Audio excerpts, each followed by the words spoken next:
2 hours after I buried my daughter, my phone rang. It was her doctor, whispering, terrified, telling me to come to her office immediately and warning me not to tell my husband. When I walked in and saw who was already there, my grief turned into fear. In that moment, I realized my child didn't just die, and what I uncovered next set everything in motion. Before I take you back to how everything began, pause for a moment. Stay connected to this channel and leave a comment telling where you're watching from. It helps these stories reach people who might need them more than they know. My name is Lena Hale. I was 35 years old when my world ended, and I didn't even realize it had already been ending for months. 2 hours after my daughter's funeral, I sat on the edge of my bed, still dressed in black, surrounded by flowers that smelled too sweet and words of comfort that meant nothing. My 7-year-old daughter, Mila, was gone, buried under fresh soil that hadn't yet settled.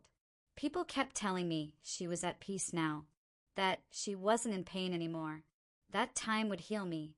They were wrong. Nothing heals the sound of your child crying in the middle of the night because her bones hurt. Nothing erases the memory of watching her tiny body weaken day after day while machines beeped and doctors spoke in careful, rehearsed tones. Mila had been diagnosed 8 months earlier with a rare blood disorder, aggressive, unpredictable, and tragically resistant to treatment. That's what they told us. I was a nurse. I had worked in pediatric care for over a decade. I had seen death before, but nothing prepared me for holding my own daughter while she vomited from treatments that were supposed to save her. Through it all, my husband Caleb was praised endlessly, the devoted father, the supportive husband, the man who took leave from work to stay home with our child while I worked double shifts to keep our insurance active. Friends told me how lucky I was to have such a strong partner. I believed them. I believed him. The specialist overseeing Mila's care was Dr. Eliza Monroe, a highly respected pediatric hematologist. Elegant, brilliant, calm under pressure. She and Caleb had known each other years ago through professional circles. When Mila fell ill, Caleb insisted we see only her. No second opinions. No outside consultations. He said she was the best. Looking back, I can see the moments I ignored. The way Caleb grew irritated when I asked questions about medications. The way test results seemed to change without explanation. The way Mila once whispered to me that Daddy's special medicine tasted strange, metallic, and made her stomach hurt worse than the hospital drugs. I told myself she was confused. Children often are. I was exhausted, grieving long before she died. I didn't question the people I trusted most. The day of the funeral passed like a blur. Black dresses, white lilies, soft crying. Caleb sat beside me, eyes red, shoulders slumped, playing the role perfectly. When Dr. Monroe hugged me by the casket, she shook. I thought it was grief. 2 hours later, my phone rang. Seeing her name on the screen confused me. She had already said goodbye, already offered condolences. I answered without thinking. "Mrs. Hale," she whispered, "you need to come to my office right now. Come alone. Don't tell anyone, especially not your husband. This is dangerous." Her voice cracked. Then the call ended. Every instinct I had screamed that something was wrong. I changed clothes quickly, lied easily, told Caleb I needed paperwork from the county office. He offered to come. I refused. I left before I could lose my nerve. The medical building was nearly empty when I arrived. It was early evening, lights dimmed, hallways echoing. Dr. Monroe's office door was slightly open. I pushed it. Caleb was already inside. He stood close to her desk, blocking the exit. His voice was low, cold, nothing like the man who had sobbed at our daughter's grave hours earlier. "You need to give me everything," he said. "Every file, every copy, now." Dr. Monroe was shaking. Her hair was pulled back messily, makeup streaked with tears. "I can't live with this anymore," she cried. "That child didn't deserve." "Stop," Caleb snapped. "You got paid. You did what you were told." I gasped. Caleb turned. For one brief second, I saw him clearly. No grief, no confusion, just calculation. Then the mask returned. "Lena," he said softly, "what are you doing here?" Dr. Monroe broke. "Tell her," she sobbed. "She deserves the truth." My legs felt hollow. "What truth?" I asked. "Why are you here, Caleb?"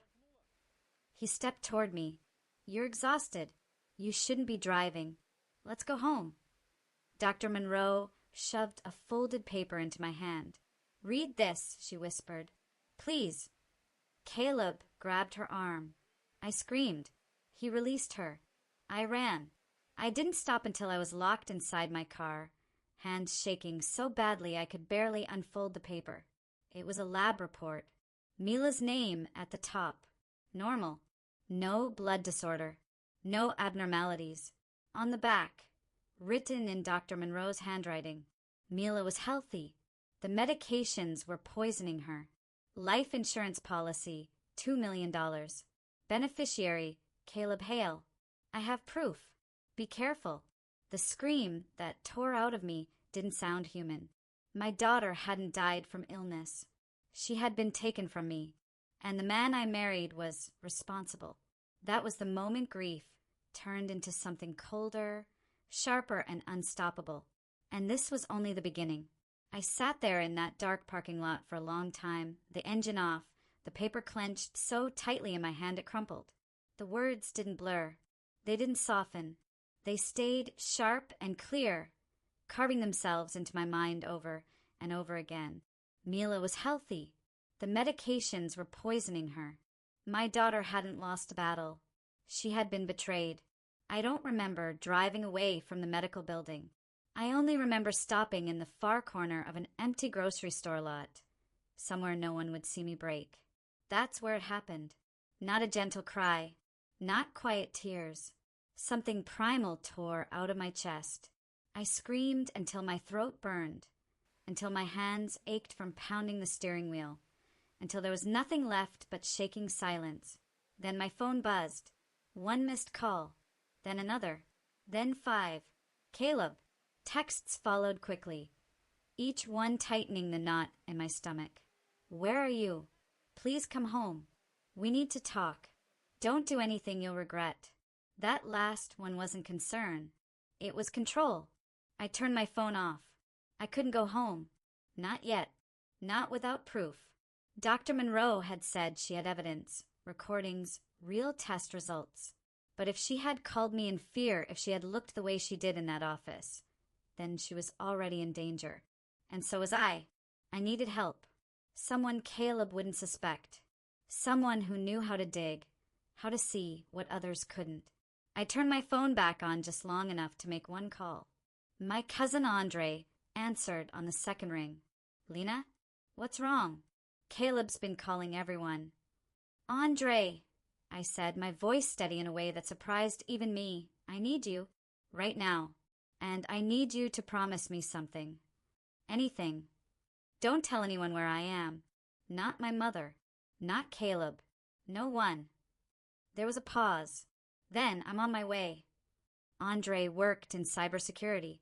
Brilliant, obsessive patient. He'd been fixing computers before we were teenagers. If anyone could help me uncover the truth, it was him. When I reached his apartment, he took one look at my face and pulled me inside without a word. I handed him the paper. He read it once, then again, slower. "Oh my God," he whispered. "Lena, this means—" "I know what it means," I said. "And I need proof before he destroys it." Andre nodded. "Then we move fast." We didn't sleep. We planned. Caleb worked in pharmaceutical logistics. He had access. Connections. Andre explained how he could monitor his laptop remotely, how to clone phone data if I could get access, how to recover deleted files. But the hardest part was clear. I had to go back. I had to look him in the eye, pretend I knew nothing, and wait for my chance. Just before dawn, my phone buzzed again. A voicemail this time. "Lena," Caleb said softly, his voice thick with practiced emotion. "I'm worried about you. Please come home. We need each other." I almost laughed. I texted back I stayed with my mom. I needed space. I'll come by later. His reply was immediate. Thank God. I love you. The lie tasted bitter. That afternoon, while Caleb went out to clear his head, Andre and I slipped back into my house through the garage. I knew every creak, every loose floorboard. Fear sharpened my memory. We went straight to Mila's room. Her paintings still hung on the walls. Purple suns, stick figure families holding hands. I pressed my palm to the doorframe to steady myself and then began searching where Mother never should have to search. In the bottom drawer of her desk, beneath crayons and notebooks, I found her art journal. The first pages were innocent, happy. Then they changed. Mila drew herself lying in bed, her face sad, pills drawn carefully beside her, and on one page, written in careful, uneven letters, Daddy's medicine tastes funny. Daddy says it helps. I closed the book before my knees gave out. Andre put a hand on my shoulder. We'll make this right, he said quietly. In the bedroom I shared with Caleb, my hand shook as I picked up his phone from the nightstand. The passcode unlocked instantly. Mila's birthday. Andre connected it to his device in seconds, cloning everything silently. Messages, emails, photos, banking apps. Meanwhile, I searched the house. In a locked drawer beneath sweaters, I found medication bottles with scratched labels. Too many of them. I took photos of each one. In the safe we shared, behind our important documents, I found the life insurance policy. $2 million. Signed nearly a year ago. Before Mila ever got sick. Andre looked at the screen and went very still. Lena, he said, you need to see this. The messages weren't subtle. Caleb texting someone saved as V. Once the policy clears, we're done here. She won't suspect anything. The kid's getting weaker. It won't be long. I felt something in me go numb. V wasn't a mystery for long. Andre pulled up her profile. Vanessa Wright, Caleb's boss. CEO. Tall. Blonde. The woman Mila had drawn. And as Andre kept scrolling, the full picture emerged. Plans. Transfers. Discussions about dosages. Instructions forwarded from medical emails. Dr. Monroe's name appearing again and again. She was paid, Andre said quietly, but I think she panicked. That's why she called you. My phone rang. Unknown number. Andre answered, putting it on speaker. This is Detective Harper, a man said. I'm calling about Dr. Eliza Monroe. She was found deceased in her office earlier this evening. Apparent overdose. The room went silent. She's dead. I whispered. Andre closed his eyes. They silenced her. And suddenly there was no doubt left. This wasn't just betrayal. This was murder. And Caleb was still sleeping in my bed. I straightened, wiping my face. Then we make sure he can't silence me. Andre nodded. We document everything. We back it up. And we make him confess. I looked at Mila's journal one last time. I'm not just going to expose him, I said. I'm going to make sure he loses everything he thought he'd won. And that was the moment I stopped being a grieving mother and became something else entirely. I didn't go home that night. Andre insisted I stay put, and for once I listened. We spent the early hours backing everything up, hard drives, encrypted folders, cloud storage under accounts Caleb could never access. Andre taught me how to use a burner phone, how to disable location services, how to recognize if someone was tracking my movements. I absorbed it all with a frightening calm, like my mind had flipped a switch from grief to survival. By morning, the news broke. A respected pediatric specialist found dead in her office. Apparent overdose. No foul play suspected. I stared at the headline until my vision blurred. Dr. Eliza Monroe had been moments away from telling the truth. She had tried to do the right thing too late, and now she was gone. Caleb texted me again. I heard about Dr. Monroe. Can you believe this? This week just keeps getting worse. Please come home. We need to grieve together. I felt sick. Andre watched my face. "He's testing you," he said, "seeing how much you know." "I know," I replied, "and I'm going to give him exactly what he expects." I went home that afternoon. I cried when I walked through the door. Real tears, real pain. That part wasn't acting. Caleb wrapped his arms around me, whispering comfort into my hair, and I let him. I let him believe I was broken. I let him believe he was still in control. That night, I lay beside him while he slept, staring at the ceiling, memorizing his breathing. The man next to me had poisoned our daughter slowly over months, then murdered the one woman who could expose him, and he slept peacefully. I understood then that monsters don't look like monsters. The next 3 days were a performance. I stayed quiet. I let Caleb talk. I listened to him complain about the police asking questions about Dr. Monroe. I listened when he mentioned upcoming work obligations, a company gala, a shareholders event. His tone changed when he spoke about it, lighter, excited. Andre was working nonstop.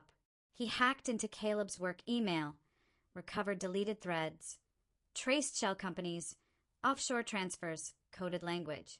He found evidence tying Vanessa directly to the medication supply, experimental drug programs abused, labels altered, dosages discussed like inventory. They hadn't just planned Mila's death. They had engineered it. Andre found something else too, audio files. Phone calls automatically backed up to Caleb's cloud. One of them was dated 2 weeks before Mila died. Caleb's voice was unmistakable. "She's getting weaker." "Good. It needs to look natural."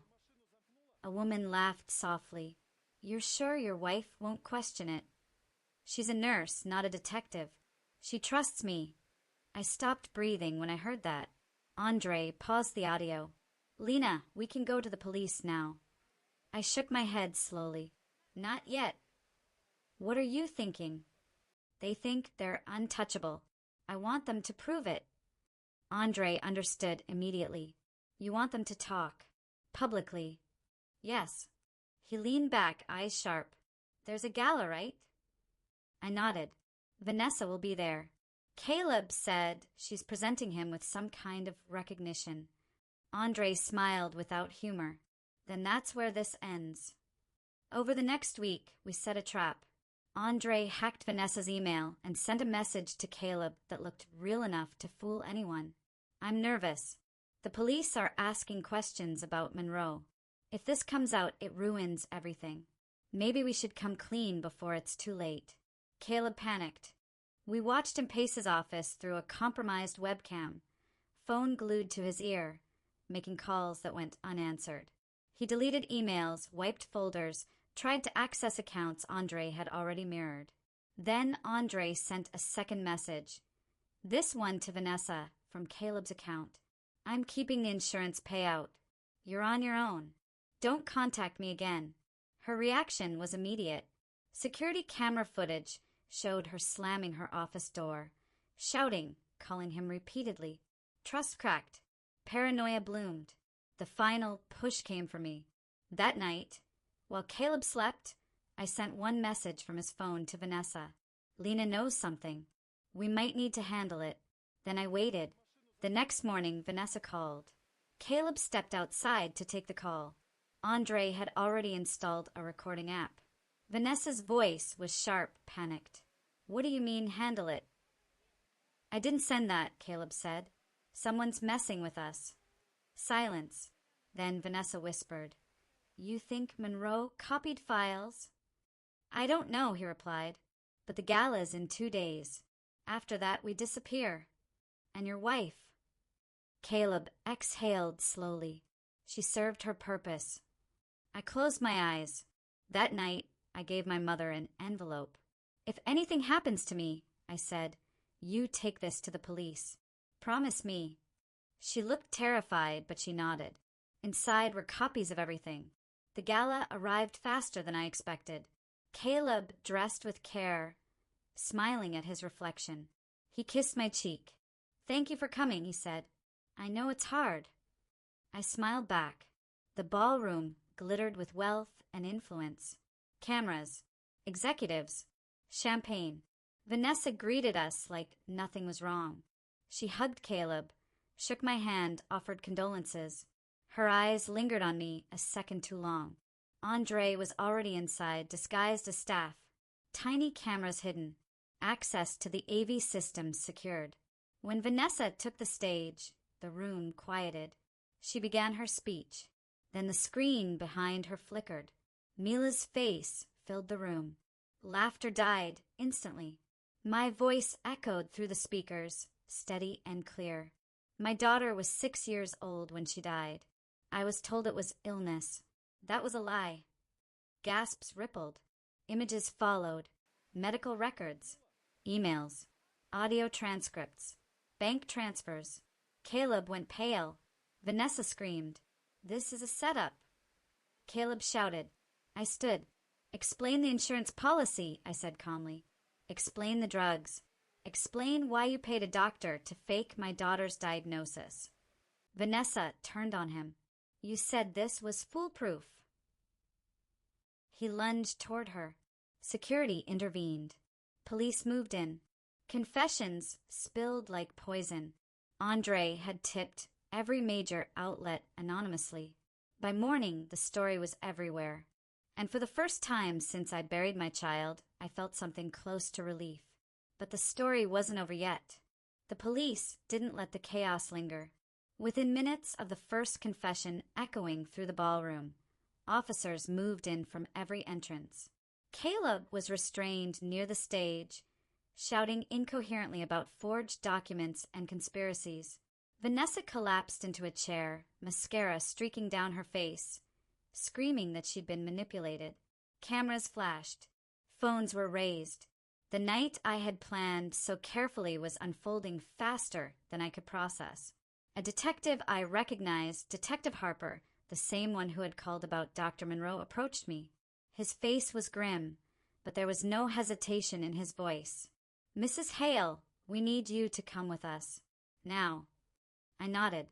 I had been ready for this moment since the night I sat alone in that parking lot and read the truth about my daughter.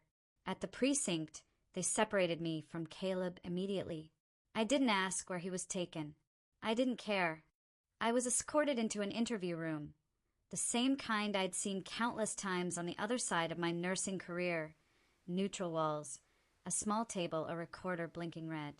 Detective Harper sat across from me with another officer, a woman who introduced herself as Agent Morales. Federal. That surprised me.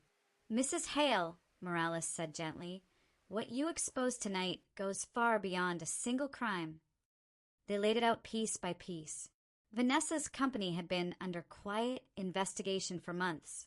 Experimental drugs misused. Records altered. Patients harmed. What Andre and I uncovered wasn't just evidence, it was the missing link. Caleb had been more than a desperate father chasing insurance money. He'd been a participant in something bigger, a system that rewarded silence and profit over lives. I answered every question. Calmly, clearly, I handed over copies of everything Andre and I had gathered. When they played the audio of Caleb discussing Mila's decline like a business metric, Agent Morales turned away. "I need a moment," she said. Hours later, I was released, not to go home. The police insisted I stay somewhere secure. Andre met me outside the station, his face pale with exhaustion and fury. "He's done," he said quietly. "They both are. But justice doesn't arrive cleanly. It arrives dragging consequences behind it." The next morning, Caleb was formally charged, not just with insurance fraud and conspiracy, but with murder. First degree. Vanessa faced the same charges, along with federal counts tied to pharmaceutical abuse. The case exploded across every news channel by noon. My phone wouldn't stop ringing. Reporters, old coworkers, friends who hadn't spoken to me in years. I ignored them all. The house I once shared with Caleb was sealed as part of the investigation. I stood on the sidewalk watching officers carry boxes of evidence past the door Mila used to run through, clutching drawings in her hands. I didn't cry. That house had already been hollow long before it was locked. The autopsy results came 2 days later. They confirmed what I already knew. Mila had been poisoned over time. Chemotherapy agents administered in doses designed not to kill quickly, but inevitably. The symptoms matched perfectly. The timeline was undeniable. I sat with my mother when the doctor explained it. She wailed. I held her hand. Later that night, I finally broke. I screamed into a pillow until my chest burned. I clawed at the carpet. I begged the universe for one more day, one more moment, one more chance to save my daughter. None came. The preliminary hearings were swift. The evidence was overwhelming. Caleb's attorney tried to paint him as a grieving father under financial stress. Vanessa's legal team claimed she'd been unaware of the full plan. The emails destroyed that argument. So did the recordings. So did the testimony from Andre, who walked the court through the digital trail with clinical precision. And then came the revelation that turned even hardened prosecutors pale. Dr. Monroe's death wasn't a suicide. A second autopsy revealed forced ingestion of substances, made to look like an overdose. The timeline aligned perfectly with the night she called me. That added another charge, another body, another line crossed. Caleb was denied bail. Vanessa screamed when she heard that. She had never imagined consequences applying to her. I attended every hearing. I sat in the front row.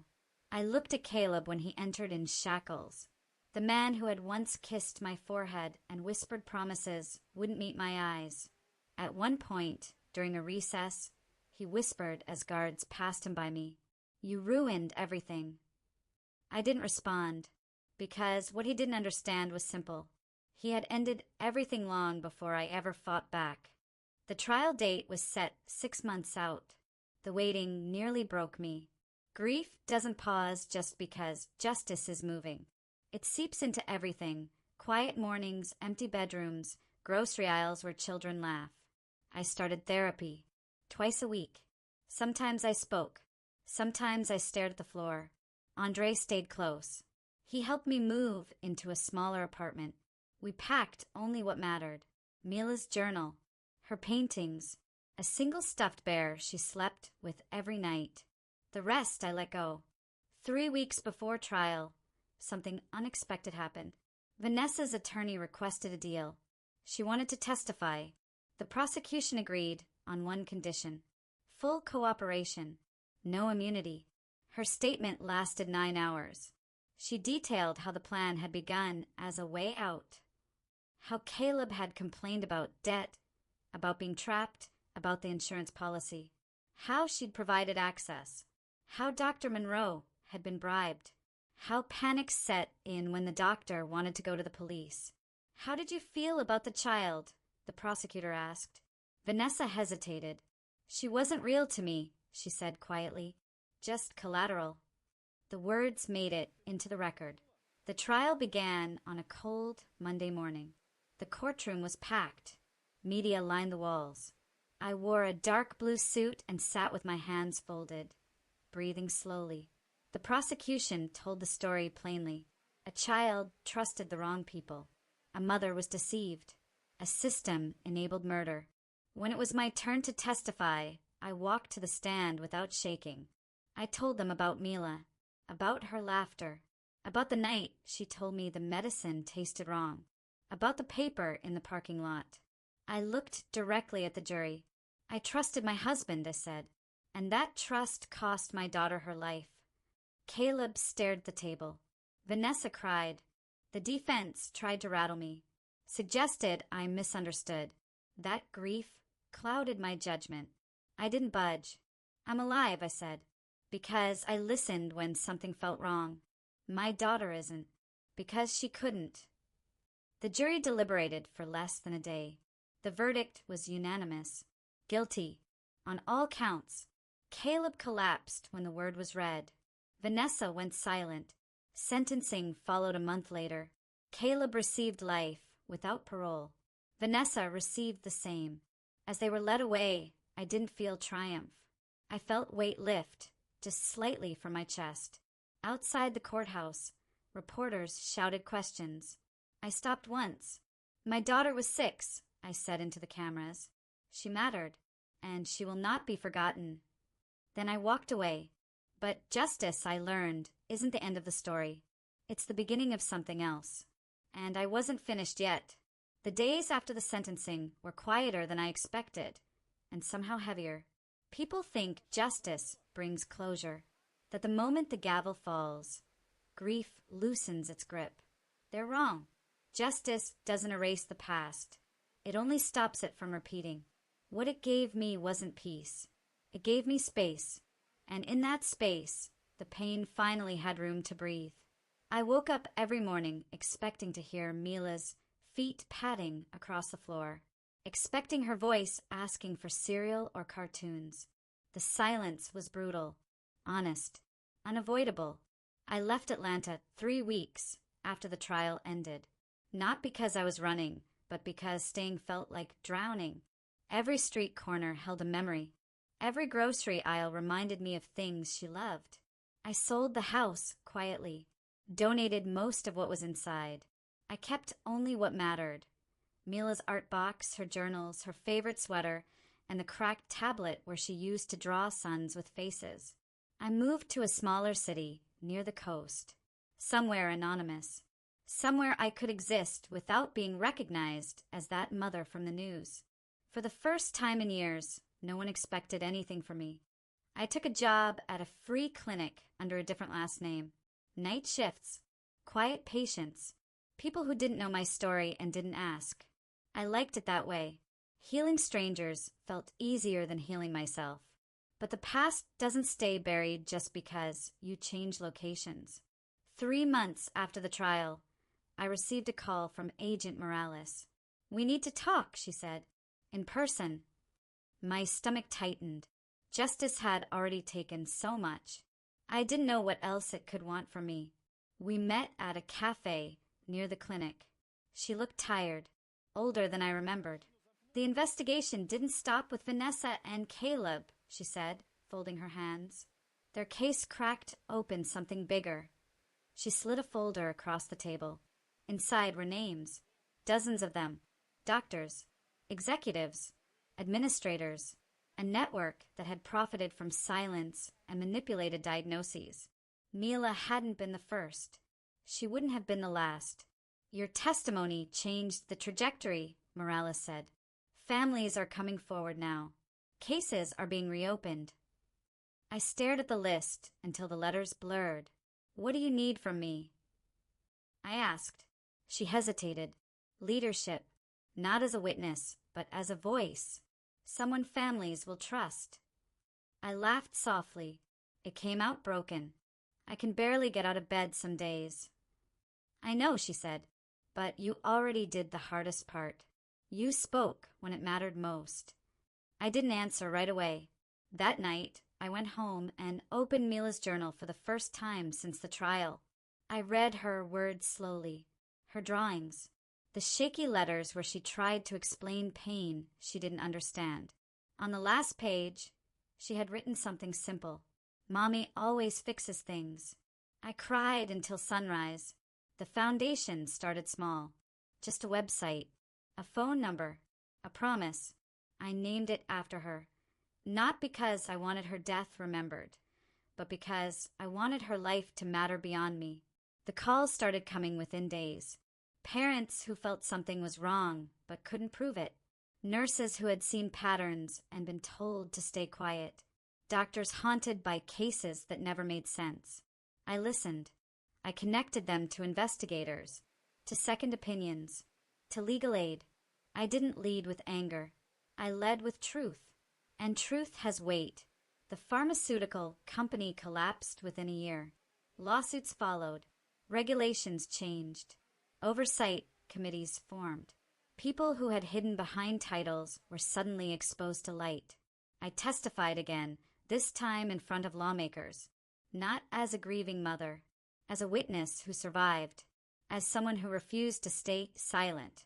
Andre stayed involved too. He became the foundation's technical backbone, tracking data patterns no one else noticed. Together, We uncovered cases that had been dismissed as coincidence. There was nothing coincidental about it.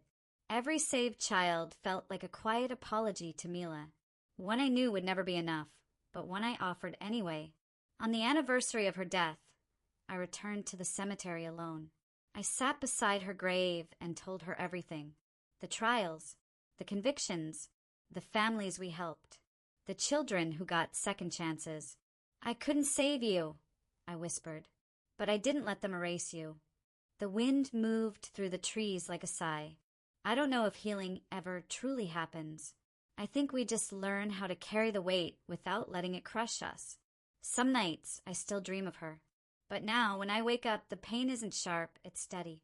Like a scar that reminds me I survived something that tried to end me. Caleb and Vanessa will spend the rest of their lives behind walls. I will spend mine making sure their kind never hides again. And if you think this story ends with a courtroom and a verdict, you're wrong. Because what came next is the part they never saw coming. The first real threat arrived on a Tuesday night. It wasn't dramatic. No anonymous letter soaked in menace. No shadow outside my window. Just an email, plain text, no signature, no subject line. You should stop digging. Not everything buried wants to stay quiet. I stared at the screen longer than I should have. Long enough for the old fear to rise in my chest. That instinctive tightening that had once kept me alive. The kind that tells you danger isn't loud, it's patient. I forwarded the message to Agent Morales without replying. Her response came minutes later. We expected this. Don't engage. We're watching. That was when it hit me. Caleb and Vanessa hadn't acted alone. They'd been part of a system that thrived on compliance and silence. A system that didn't collapse just because two of its architects were imprisoned. And systems don't like witnesses who won't disappear. The foundation grew faster than I was ready for. Within 6 months, we had 3 investigators, 2 legal advisors, and a rotating team of volunteer medical reviewers. We worked out of borrowed office space above a nonprofit law firm. Folding tables, old computers, coffee that tasted like regret. But we were effective. Too effective. We helped uncover falsified pediatric trials in 2 states. Exposed a hospital board member who'd suppressed adverse drug reports. Forced an internal audit at a regional children's hospital that quietly fired for senior administrators. Each victory brought relief, and each one brought attention. One evening, after a 12-hour shift at the clinic, I returned to my apartment and found the door unlocked. Nothing was missing. Nothing was broken. But the air felt wrong. Someone had been there. I didn't panic. Panic wastes energy. I photographed everything before touching a single surface. Then I called Morales. The police confirmed it within an hour. No forced entry. No fingerprints. Just a message written in dust on the bathroom mirror. You're not untouchable. I slept at a safe house that night. And the next. And the one after that. Morales finally said what we'd both been avoiding. They're escalating, she told me. Not emotionally. Strategically. So am I replied. Fear didn't make me reckless. It made me precise. We hardened the foundation systems. Encrypted communications. Off-site backups. Legal contingencies. Redundancies so deep that if one of us disappeared, 5 others could carry the work forward without missing a step. I recorded statements, instructions, evidence summaries. If anything happened to me, the truth wouldn't die with me. That was the mistake Caleb had made. He believed silence was fragile. He was wrong. Silence is only dangerous when people protect it. The breakthrough came from a mother in Ohio. Her son had died 3 years earlier under circumstances eerily similar to Mila's. Same symptoms, same medication progression, same reassurances, different hospital. She sent us a photo, a prescription bottle, same compound, same dosage structure, different label. Andre stayed up all night tracing the supply chain. By morning we had a name, Dr. Henry Klein.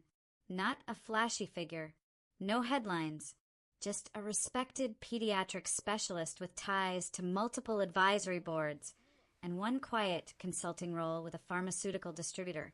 A distributor we already knew. Klein had testified in past trials, authored papers, sat on ethics committees, and buried at least 4 children. This wasn't revenge anymore. This was war. We went public, but not recklessly. We leaked evidence to 3 journalists in different states. Each received only part of the puzzle, enough to investigate independently, enough that no single outlet controlled the narrative. When the stories broke, they landed like controlled detonations. Hospitals denied involvement. Companies issued statements. Lawyers scrambled. And then Klein vanished. No resignation. No arrest. Just gone. His house empty. His office cleared out. That's when Morales called me at 2:17 a.m. "He knows we're coming," she said, "and he's not running scared." "Then he's planning something," I replied. 2 days later, a package arrived at the foundation. No return address. Inside was a flash drive and a note. "You want the truth? Come alone." Morales said absolutely not. Andre said we could trace the device first. I said I'd already decided. They couldn't stop me, not really. They could only prepare. The address led to an abandoned research facility outside the city, one that had closed after a funding shift years earlier. I wore a wire. Morales had eyes on the perimeter. Still, when I walked inside, the door locking behind me echoed louder than it should have. Klein was waiting, older than his photos, thinner, calmer than anyone who knows they're exposed should be. "You remind me of her," he said, nodding slightly. "The first one who asked too many questions." I didn't respond. "You think this is about money," he continued. "It never is. Money is just the lubricant." "For what?" I asked. "For progress." I laughed then. Soft. Cold. "You poison children," I said. "That's not progress. That's murder." "Correction," he replied. "I optimized outcomes. Data requires variables. Control groups." I stepped closer. My daughter was not a variable. Something flickered in his eyes. Annoyance. Not guilt. "She would have died eventually," he said. "At least this way she mattered." That was when I knew he wouldn't beg. He handed me the flash drive. "Everything you want is there," he said. "Names, accounts, proof." "And why give it to me?" I asked. "Because I'm tired," he replied. "And because if I don't, someone worse will take my place." I turned to leave. He spoke again. "They'll come for you," he said. "Not because you're right, but because you're effective." I paused at the door. "Good," he said. "Let them."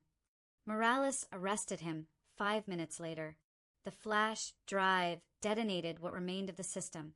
Arrests followed, resignations, trials, laws changed, and still the threats didn't stop. But neither did we, because by then I understood something important. They weren't afraid of justice. They were afraid of witnesses who survived, and I was no longer alone. What they didn't know, what they couldn't see yet, was that the next move wouldn't come from me at all. It would come from someone they'd underestimated completely. And when it did, the silence they'd depended on for decades would collapse all at once. The aftermath didn't arrive all at once. It came in waves, quiet at first, then relentless. Klein's arrest made headlines for a week. Experts debated ethics. Networks replayed clips of his testimony from years ago, now recast as chilling foreshadowing. Commentators asked how one man could deceive so many institutions for so long. They were asking the wrong question. It wasn't one man. It never had been. I learned that the hard way 3 nights later, sitting alone in the foundation office, staring at a spreadsheet that refused to make sense. The numbers didn't lie, but they didn't add up either. Every account we'd traced from the flash drive pointed toward a network that was already dissolving. Shell companies collapsed overnight. Funds rerouted, then vanished. Executives resigned, citing health reasons. Boards issued apologies, carefully scrubbed of accountability. Someone was cleaning house. Not sloppily, elegantly. Andre noticed it first. He leaned over my shoulder, eyes narrowed. "This isn't panic," he said quietly. "This is consolidation." "What do you mean?" "They're sacrificing pieces, cutting weight, making sure what survives can't be traced." That was when I realized something colder than fear settled in my chest. Klein hadn't been the top. He'd been the middle. The phone rang. A blocked number. I answered anyway. "You're becoming inconvenient," a woman said. Calm, cultured, almost bored. "Who is this?" I asked. "A correction," she replied. "You think exposure ends systems. It doesn't. It just teaches them to adapt." I didn't speak. "You've done impressive damage," she continued, "but you're standing on ground you don't understand." "Then educate me," I said. A soft laugh. "No, I'm calling to offer you a choice." I muted the line and motioned to Andre. He activated the recorder. "I'm listening," I said. "Walk away," she said simply. "You have your foundation, your crusade. Let the larger structure handle itself." "And if I don't?" A pause. "Then the cost will escalate beyond what you can justify to yourself." I thought of Mila, of the children whose names filled our files, of the mothers who still woke up screaming. "I already paid the cost," I said. "You just didn't count on that." The line went dead. That night, the first resignation hit international news. Then another. Then a leaked memo from a pharmaceutical oversight board acknowledging systemic review failures. The language was careful. The subtext wasn't. Someone powerful was shifting blame, upward and outward at the same time. Morales confirmed it the next morning. "We're seeing interference," she said. "Legal pressure, jurisdictional delays, evidence requests being stalled." "By who?" She hesitated. "People with cleaner hands than Klein," she said, "and deeper reach." The foundation became a target overnight. Donations froze. Our nonprofit status was under review. Anonymous complaints accused us of fabricating evidence, exploiting grief, misusing funds.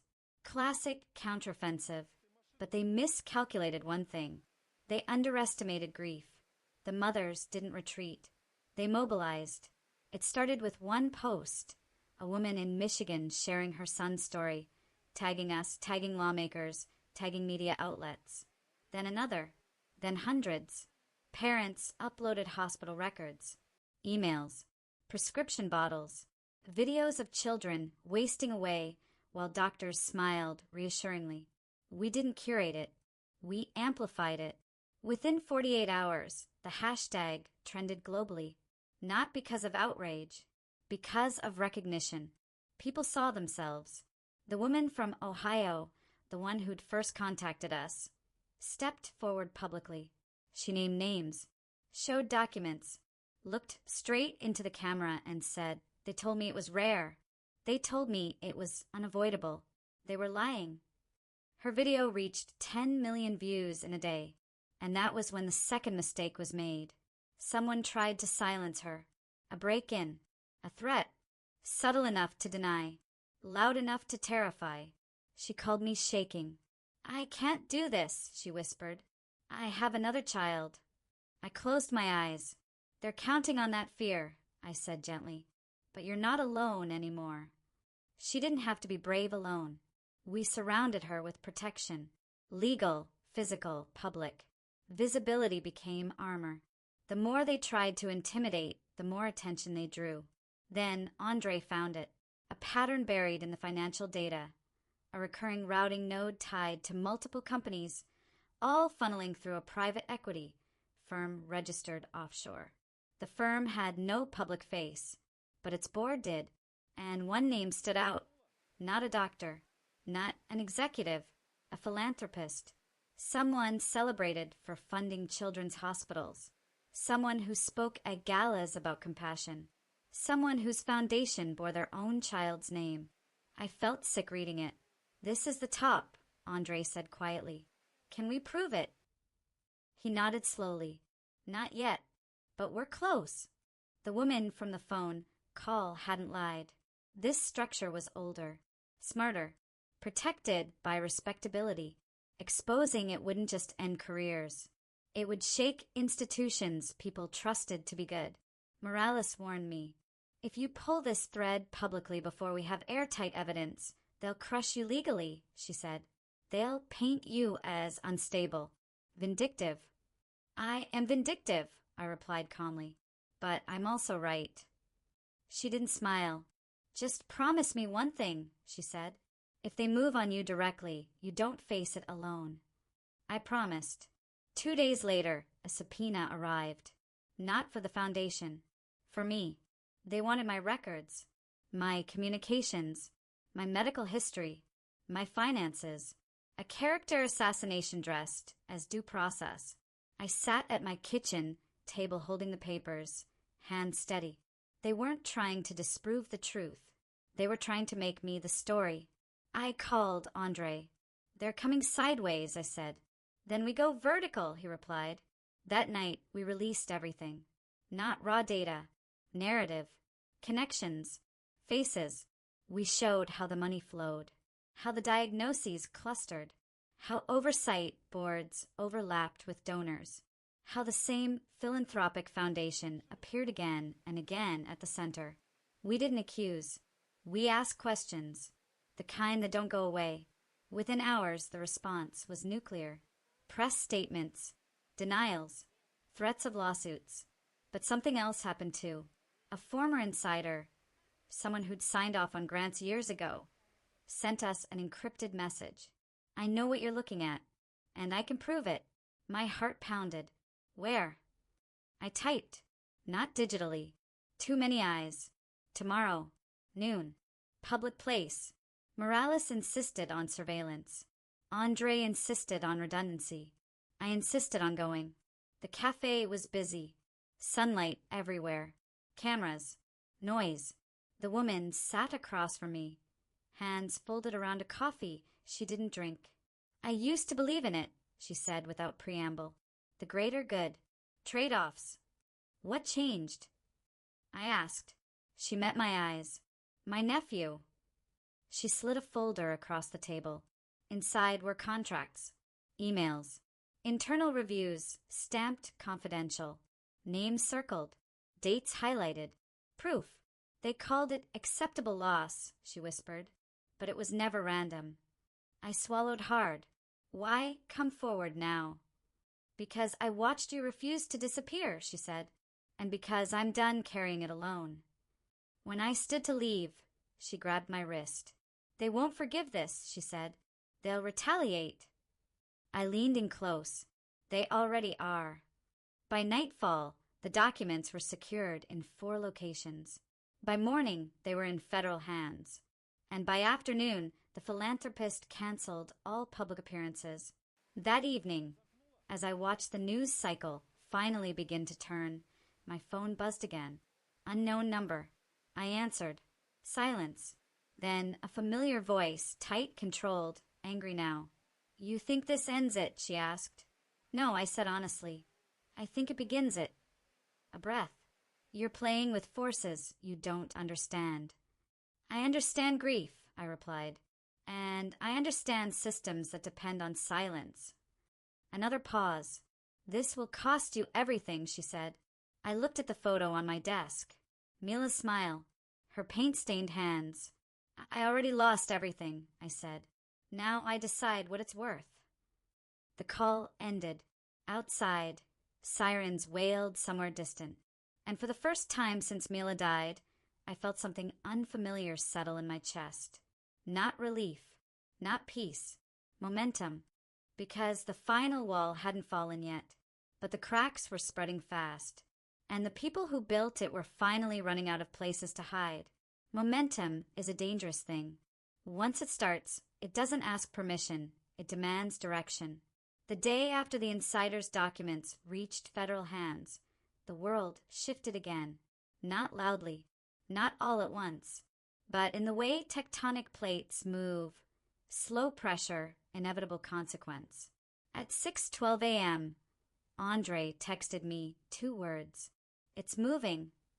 By 7 o'clock, 3 regulatory agencies announced coordinated reviews.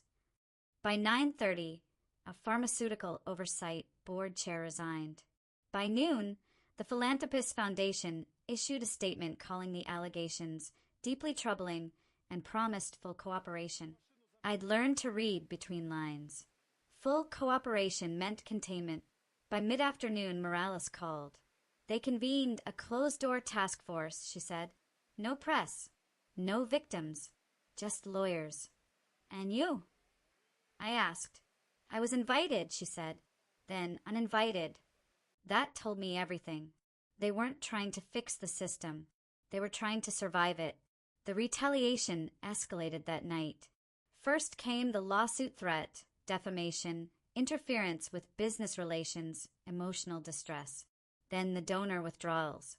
Then the smear pieces, anonymous sources questioning my mental stability, hinting that grief had clouded my judgment. One article implied I'd fabricated evidence to cope with loss. I didn't read past the headline. Andre did. They're building a narrative, he said. Victim turned vigilante. Dangerous. Unreliable. Good, I replied. That means they're scared. But fear doesn't make powerful people stop. It makes them sharpen knives. At 2:17 a.m., my security system alerted. Motion detected. Rear alley. I didn't move. Didn't panic. Just watched the feed. A man stood in the shadows, hood up, face hidden. He didn't approach the door. Didn't touch the gate. He just stood there, watching. 10 minutes later, he left. No crime committed. Just a message. Andre arrived before dawn. This is intimidation, he said. I know. They're testing your perimeter. I know. He studied me carefully. You okay? I thought of Mila's last night. Her breathing shallow. Her fingers cold in mine. I don't scare easily anymore, I said. The next blow came from an unexpected direction. My mother. She called, voice shaking.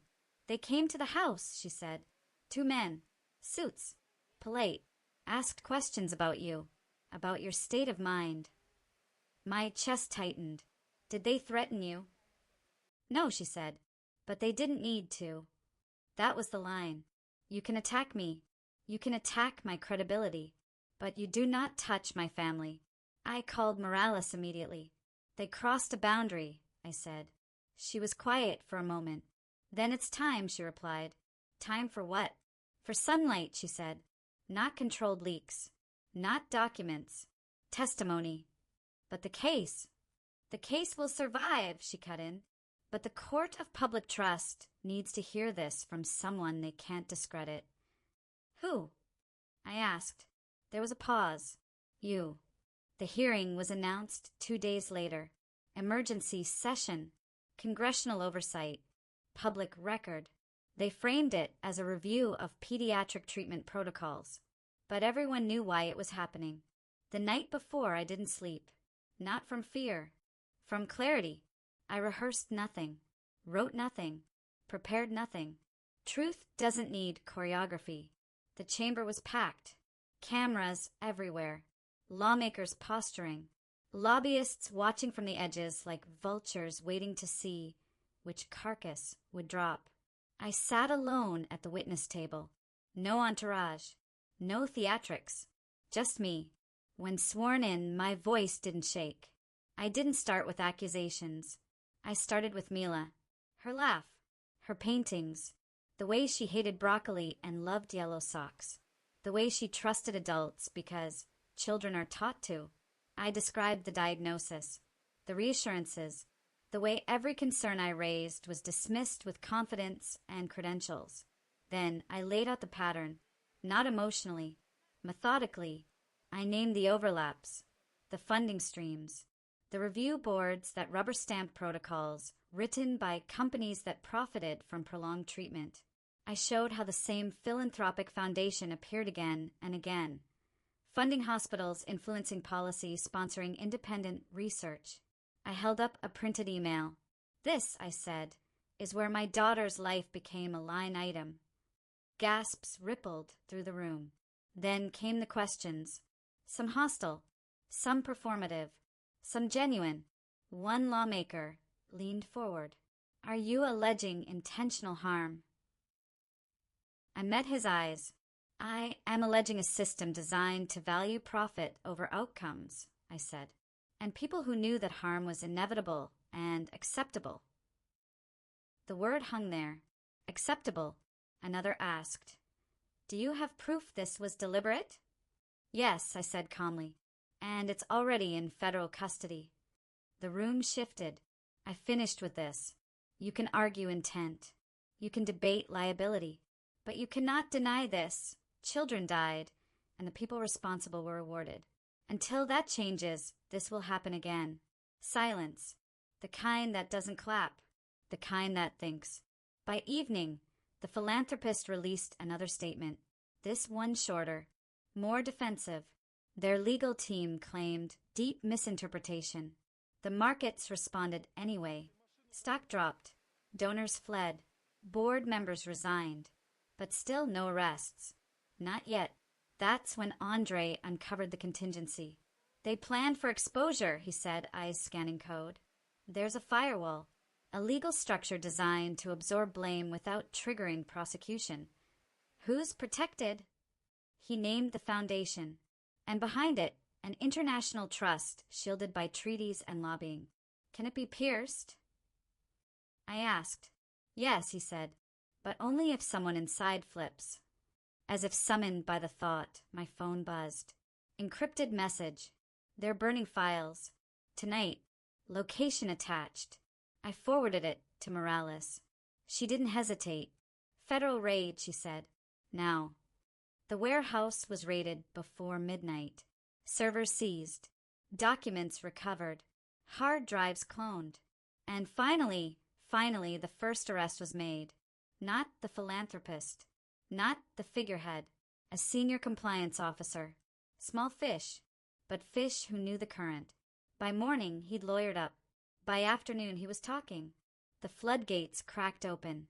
Emails, memos, risk assessments. One phrase appeared repeatedly. Exposure threshold. They knew how many deaths could be tolerated before scrutiny increased. They calculated it. When Morales showed me the document, my hands went numb. This, she said, changes everything. It did, because numbers don't lie, and neither do spreadsheets labeled loss mitigation. The arrest everyone expected came 3 days later. The philanthropist, charged with conspiracy, fraud, obstruction. The press called it a shock. I didn't, but victory didn't feel like relief. It felt unfinished, because systems don't die when leaders fall. They mutate, and sure enough, backlash followed. International pressure, diplomatic calls, warnings about economic instability.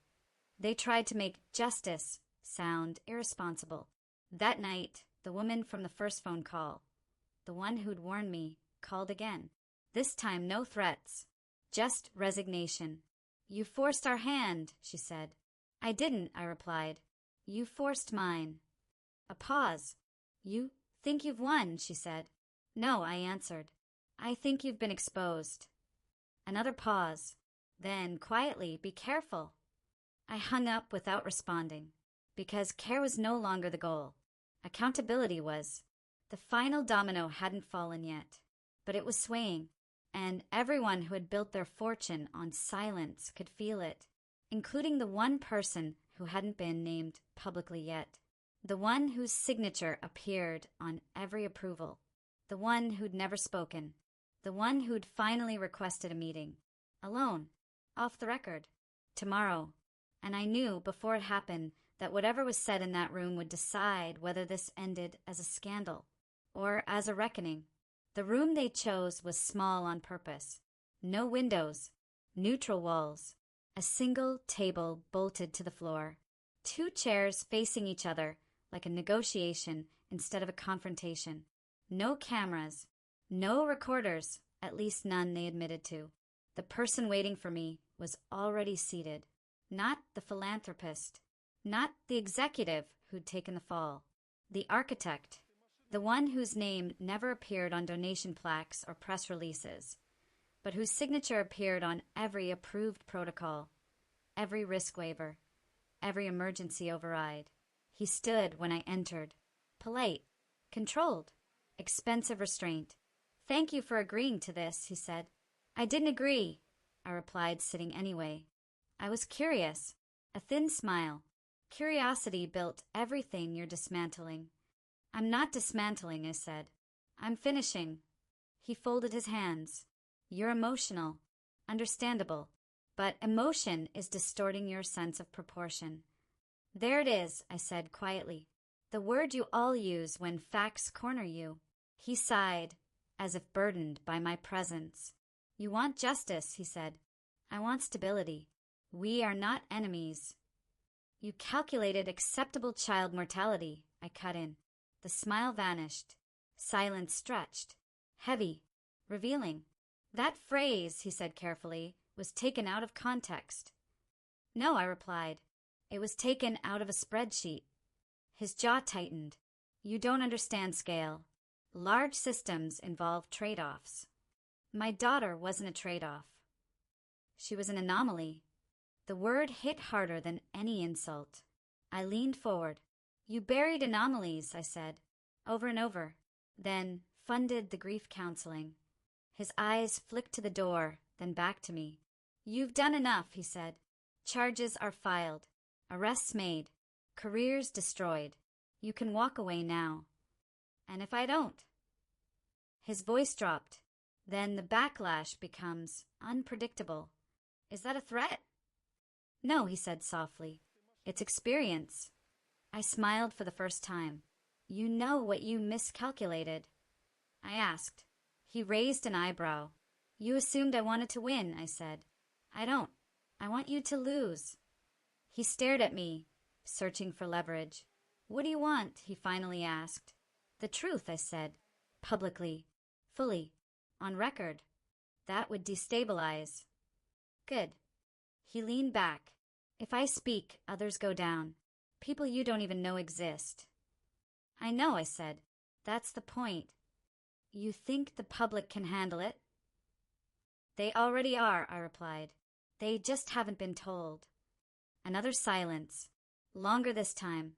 Finally, he said, "If I testify, you protect my family." I didn't hesitate. Already arranged. His eyes widened slightly. Not at the offer, but at the certainty. "You came prepared," he said. "I buried a child," I replied. "Preparation is all I have left." 2 days later, he testified. Not quietly. Not partially. He brought binders. Dates. Names. Financial pathways. International coordination. He named senators. Regulators. CEOs. He explained how oversight committees were staffed with former industry partners. How independent reviews were written before studies concluded. How early warning systems were silenced because acknowledging them would spook investors. He explained how dissenting doctors were reassigned, marginalized, or audited into submission. He explained how foundations laundered accountability. The hearings ran for weeks. The fallout lasted months. Resignations, indictments, policy freezes, emergency legislation. Hospitals halted protocols overnight. Families came forward. Thousands of them, not just mine. The word systemic stopped sounding abstract. The trials that followed were brutal. Some defendants cried. Some denied. Some pleaded ignorance. The evidence didn't care. Sentences were handed down. Not symbolic ones. Real ones. The philanthropist received life. So did the executive partner. So did the architect. No parole. When the verdict was read, I didn't feel relief. I felt quiet, the kind that follows a storm. After everything ended, the world wanted statements, interviews, books. I declined all of it. Instead, I stood in front of Mila's grave one final time. "I did what I could," I whispered. "I didn't save you, but I stopped them." The foundation that bore her name now funds independent diagnostics, second opinions, and whistleblower protection. It's run by parents, not sponsors. Sometimes people ask me if I feel whole again. I don't, but I feel honest, and that's enough to breathe. If you stayed until the end, thank you for listening. Stories like this survive because people choose not to look away. If my story moved you, share it, speak about it, and let your voice travel farther than silence ever could.